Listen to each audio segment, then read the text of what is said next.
పాత్రికేయ మిత్రులందరికీ కూడా నమస్కారాలు తెలియజేసుకుంటూ ఈరోజు బడ్జెట్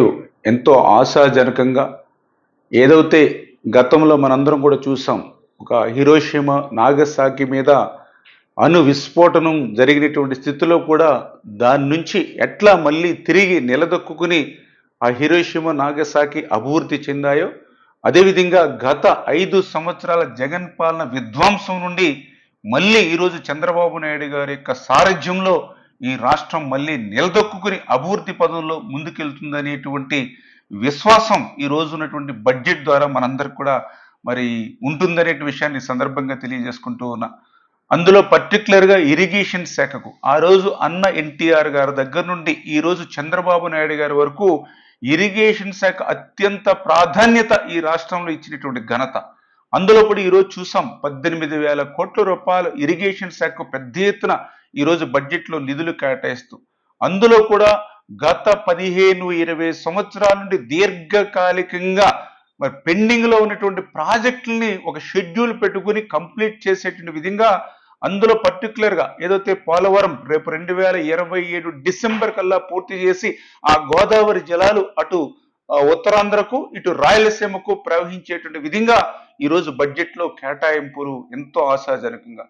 అదేవిధంగా ఏదైతే రాయలసీమకు ఒక జీవనాడి, మరి ఏదైతే రాయలసీమకు గుండెకాయ లాంటి హంద్రీనివా ఏదైతే ఉందో,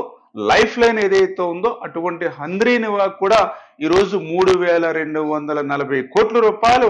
ఈరోజు బడ్జెట్లో కేటాయింపులు జరపడం ద్వారా మరి రాయలసీమను రేపు రతనాల సీమగా మార్చేటువంటి విధంగా మరి ఈ యొక్క బడ్జెట్లో కేటాయింపులు ఉన్నటువంటి విషయం కానీ, అదేవిధంగా ఏదైతే అత్యంత వెనకబడినటువంటి ప్రకాశం జిల్లా, అందులో కూడా ఫ్లోరైడ్ బాధితులు ఉన్నటువంటి జిల్లా, గత 15-20 సంవత్సరాల నుంచి పూర్తి కానిటువంటి వెలిగొండ ప్రాజెక్టు ఇంకా దగ్గర 3,000 నుంచి 4,000 కోట్ల రూపాయలు ఖర్చు అయ్యేటువంటి వెలిగొండ ఏదైతే ఉందో, మరి దాన్ని పూర్తి చేయకుండానే అంటే అది హెడ్ రెగ్యులేటర్ కానీ, టన్నెల్స్ కానీ, ఫీడర్ కెనాల్ కానీ, R&R కానీ, డిస్ట్రిబ్యూషన్ సిస్టమ్ కానీ ఎక్కడ కూడా పనులు జరగకుండానే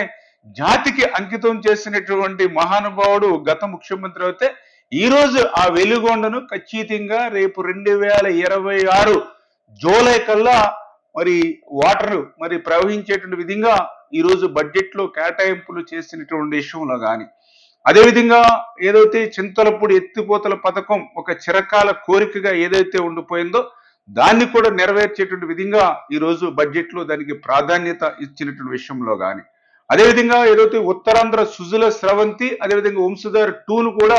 మనం ఇమ్మీడియట్లీ టేకప్ చేసి పూర్తి చేసేటువంటి విధంగా కానీ, అంటే ఈ రకంగా దీర్ఘకాలికంగా ఉన్నటువంటి ప్రాజెక్టులకు కూడా ఈరోజు ఇరిగేషన్ శాఖకు మోక్షం వచ్చేటువంటి విధంగా ఈరోజు బడ్జెట్ మరి కేటాయింపులు ఉన్నటువంటి పరిస్థితి. ఖచ్చితంగా రేపు రాబోయేటువంటి రోజుల్లో ముఖ్యమంత్రి గారు ఏదైతే ఇరిగేషన్ శాఖ ఇస్తున్నటువంటి ప్రాధాన్యతను దృష్టిలో పెట్టుకుని మంత్రిగా మేము కానీ, అదేవిధంగా మా డిపార్ట్మెంట్ కానీ పూర్తిగా చంద్రబాబు నాయుడు గారి యొక్క ఆశయాలకు అనుగుణంగా పనిచేస్తూ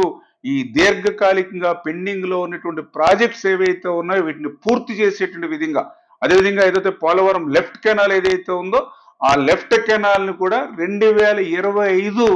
మరి జూన్ కల్లా పూర్తి చేసి జూలై కల్లా మరి అటు ఉత్తరాంధ్రకు కూడా ఏదైతే మరి సాగునీరు త్రాగునీరు అందించేటువంటి ప్రక్రియ గారు ఇట్లా దీర్ఘకాల ప్రాజెక్టులన్నీ కూడా పూర్తి చేసేటువంటి విధంగా ముఖ్యమంత్రి గారు చొరవ తీసుకుని బడ్జెట్లో మంచి కేటాయింపులు ఇచ్చినందుకు ముఖ్యమంత్రి గారికి కూడా ఆంధ్రప్రదేశ్ రాష్ట్ర రైతాంగం తరపున ధన్యవాదాలు తెలియజేసుకుంటూ ఉన్నాం.